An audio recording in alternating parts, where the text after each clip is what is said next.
The friend or family member of yours who freaked out over the last 2 years is the same one who's going to turn you into the feds one day.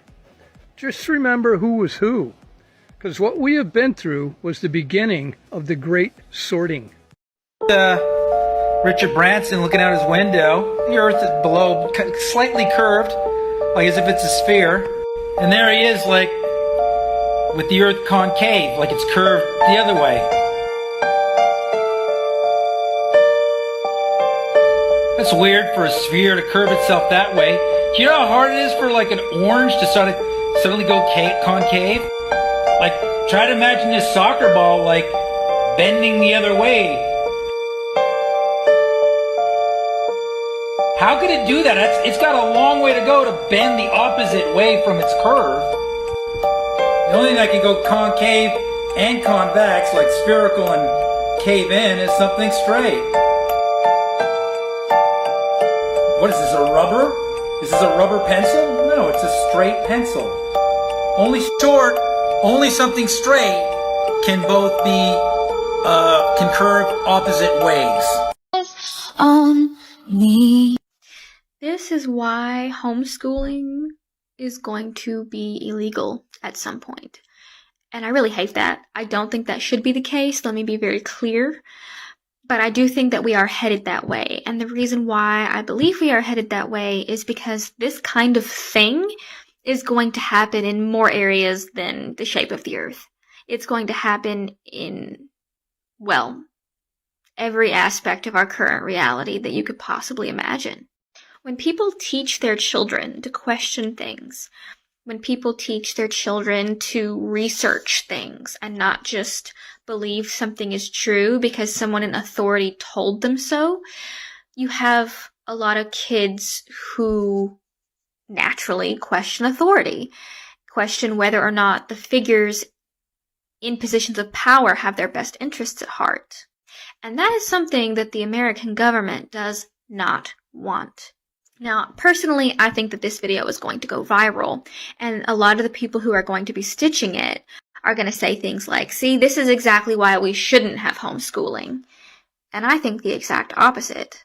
Even though I myself am personally not a flat earther, the reason why I started digging into that topic was because people call you crazy for even starting to consider that you might want to figure out for yourself what you think, and that's a red flag. You don't need to think for yourself, they say, because that thinking has already been done for you. People in positions of power have already told you what shape the earth is. Therefore, you wanting to do any research at all about that topic makes you crazy. Absolutely unacceptable. So I looked into it myself, and at the end of it, I realized that I didn't really think the earth was flat. I do have my opinions about the earth, but this video was not about that. The point is, I found so many conspiracies that the government has both continued to cover up and admitted to in my research. So anytime someone tells you that you shouldn't look into a topic for any reason, that should be a red flag for you. Because if it really is true that such a thing would be crazy, then shouldn't I find out for myself when I finish my research? Shouldn't it eventually become self-explanatory? When people try to prevent you from even looking into a subject, that's a reason enough in itself to look into that subject.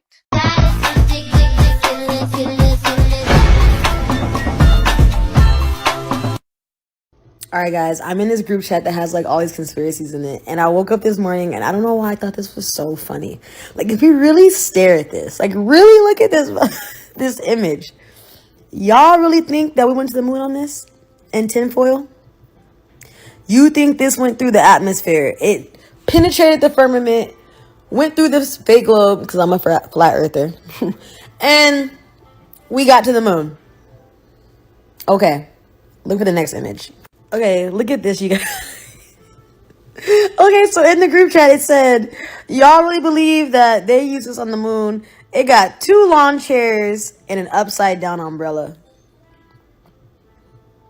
Like, we gotta do better. Like, America, like, when did the moon landing happen? Like, in the 50s or something? In the 60s?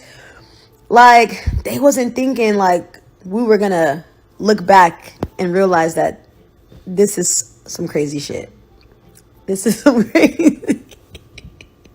So supposedly this thing is worth like $38 million. I feel like this is something somebody made in like robotics like class or something. Like, this is crazy.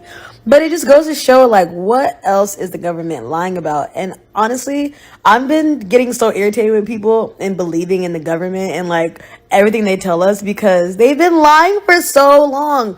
But luckily, a lot of us are becoming a little bit more woke.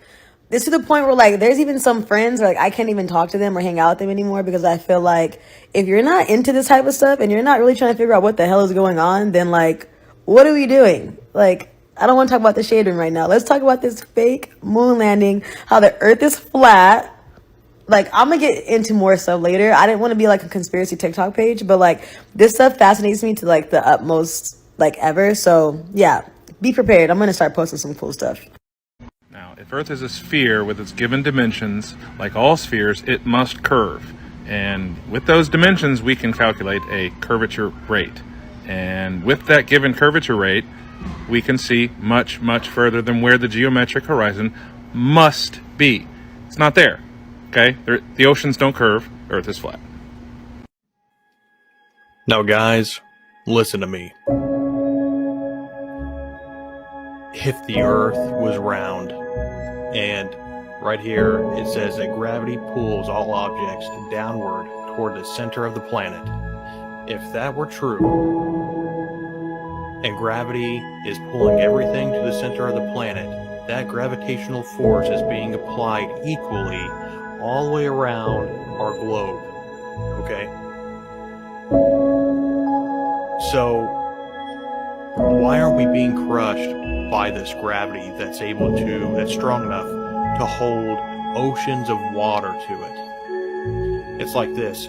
If this pen weighed 5 pounds and I wanted to hold it to the bottom of the table, how much force would I have to apply upward to keep that weight to the table? At least 5 pounds or greater.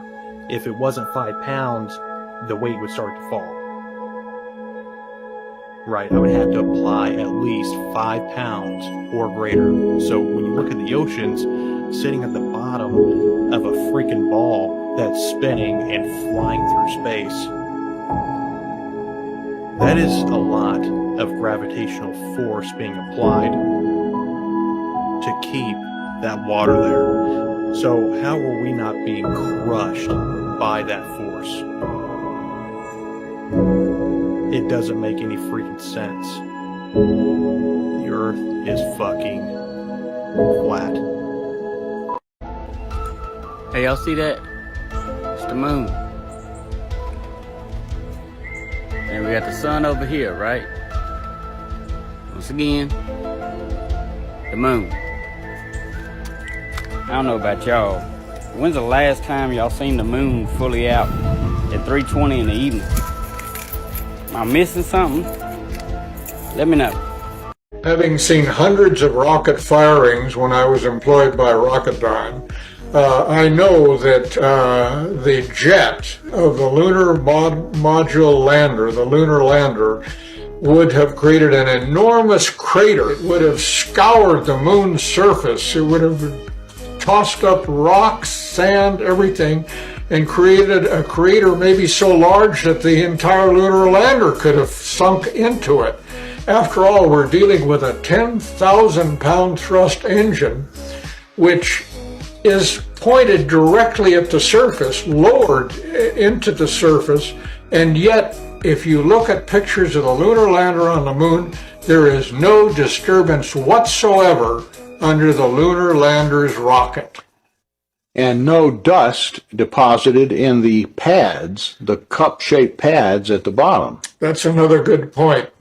Dust would have been blown 6 ways from Sunday and would have landed everywhere.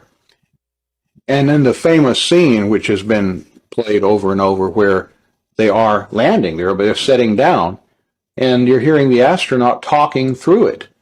Oh, that's a good point. I let's say, became aware of that only recently, that here's